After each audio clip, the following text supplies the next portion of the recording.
So the whole idea with the post-GDC briefing is to allow teams, whether they be developers from the games industry or associated industries or enterprise, who couldn't make it out to GDC to kind of get a feel for what went on and a feel for what was exciting and driving. Okay, so they're queuing outside, beating on the doors, so we'll let the audience in and kick this off.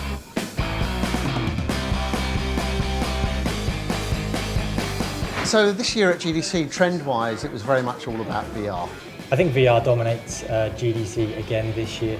There's lots of interesting developments going on, but now it's real.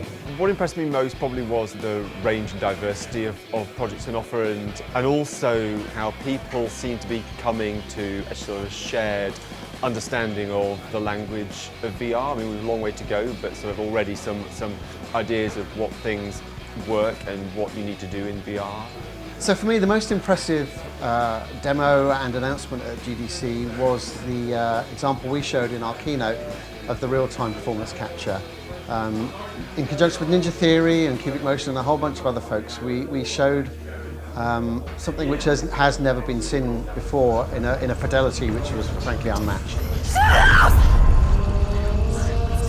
Being able to have an actor deliver a performance live into the game world is really interesting for game development, for directors to be able to see something close to the final visual while they're shooting.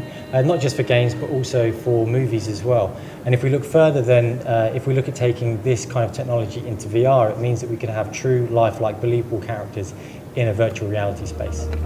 I'll find you, man. I promise. I mean, I love narrative-based stuff as a player, as a consumer, but I would never ever really have thought about approaching anything like that, right? Because it's just too expensive. But if you can set up a motion capture studio really cheaply, right, and with all that kind of stuff plugged into Unreal, like you know, you can genuinely go and try to make those kind of experiences, right? And that's massively compelling. Along with the Hellblade stuff, they announced a sequencer being able to record this stuff in real time in the engine, and it allows small teams like us for very fast iteration. I see there as being a lot of applications outside of gaming, whether it be in architecture or even in education. Yeah, we set up Unreal Engine Enterprise to respond to an explosion in the use of Unreal Engine in non-games applications across automotive, aviation, medicine, lots and lots of areas, and space. NASA's a great user case for Unreal Engine. They've built the International Space Station in Unreal Engine, and virtual reality technologies uniquely allows them to put people in an environment they couldn't be in on Earth, and it improves their training, and it also saves them money. So one of the talks I went to at GDC was looking at game development for older audiences, and it seems that many of the games are targeting older people with ideas of how to stay young and how to stay fit, and actually older players don't necessarily want those kind of games. They want games that are just simply fun.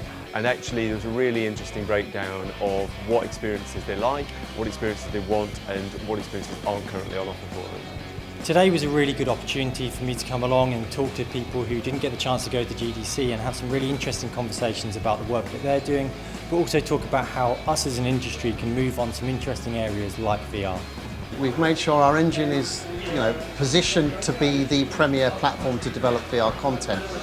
VR in 10 years' time will look very different from VR now, but we plan for Unreal Engine to be right at the heart of that.